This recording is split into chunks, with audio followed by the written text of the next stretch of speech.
বিজ্ঞানীদের পেশাগত সংকট, আভ্যন্তরীণ মেরুকরণ ও আমলাতান্ত্রিক হস্তক্ষেপ নিরসনে এগ্রিকালচারিস্ট ফোরাম অব বাংলাদেশের বক্তব্য।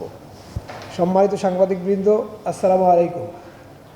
বাংলাদেশে কৃষি ও কৃষকের ভাগ্য উন্নয়নে নিয়োজিত কৃষিবিদ ও কৃষিবিজ্ঞানীদের প্রতিনিধিত্বকারী সংগঠন এগ্রিকালচারিস্ট ফোরাম অব বাংলাদেশের পক্ষ থেকে আপনাদের স্বাগত জানাচ্ছি। আপনারা জানেন, দেশের কৃষি বিপ্লবের প্রাণকেন্দ্র বাংলাদেশ ধান গবেষণা ইনস্টিটিউট আজ এক অনাকাঙ্ক্ষিত প্রশাসনিক ও পেশাগত সংকটের মধ্য দিয়ে যাচ্ছে। এগ্রিকালচারিস্ট ফোরাম অব বাংলাদেশের পক্ষ থেকে আমরা এই পরিস্থিতির বস্তুনিষ্ঠ বিশ্লেষণ এবং উত্তরণের পথ তুলে ধরতেই আজ আপনাদের সামনে উপস্থিত হয়েছি। সংকটের মূল চিত্র: গত 2রা এপ্রিল 2026 থেকে বিড়ির মহাপরিচালকের পদটি শূন্য হয়।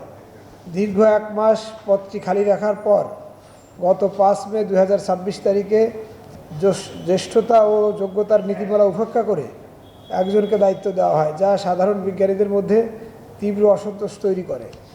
গত 5 মে থেকে পরবর্তী দিনগুলোতে বিডি ক্যাম্পাসে কর্মকর্তাদের মধ্যে ধাক্কাধাক্কি, অবস্থান ধর্মঘট এবং ল্যাবরেটরিতে তালা ঝোলানোর মতো ঘটনা ঘটেছে।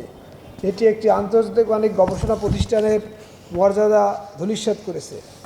সবচেয়ে আশঙ্কার বিষয় হলো, এই আভ্যন্তরীণ কোন্দলকে পুঁজি করে বিডির 55 বছরের ঐতিহ্য ভেঙে একজন অবৈজ্ঞানিক আমলাকে মহাপরিচালকের দায়িত্ব দেওয়া হয়েছে। বিজ্ঞানীদের এই উচ্চতর গবেষণা প্রতিষ্ঠানে এমন অপেশাদার সিদ্ধান্ত শুধু প্রতিষ্ঠানের স্বায়ত্তশাসনকেই ক্ষুণ্ণ করেনি, বরং সারা দেশের কৃষি বিজ্ঞানীদের মাঝে চরম হতাশা ও নিরাপত্তাহীনতা তৈরি করেছে। সংকটের নেপথ্যে আমরা উদ্বেগের সঙ্গে লক্ষ্য করছি যে বিড়ির বর্তমান অচল অবস্থা কেবল কোনো সাধারণ প্রশাসনিক জটিলতা নয়, এর মূলে রয়েছে প্রথমত রাজনৈতিক মেরুকরণ।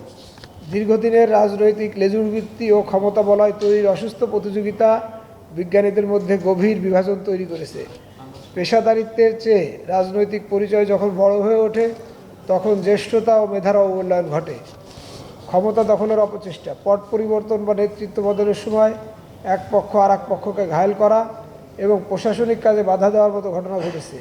এই আভ্যন্তরীণ কোন্দল বিড়ির মতো একটি আন্তর্জাতিক খ্যাতিসম্পন্ন প্রতিষ্ঠানের মর্যাদা ও গবেষণার পরিবেশকে কলুষিত করেছে।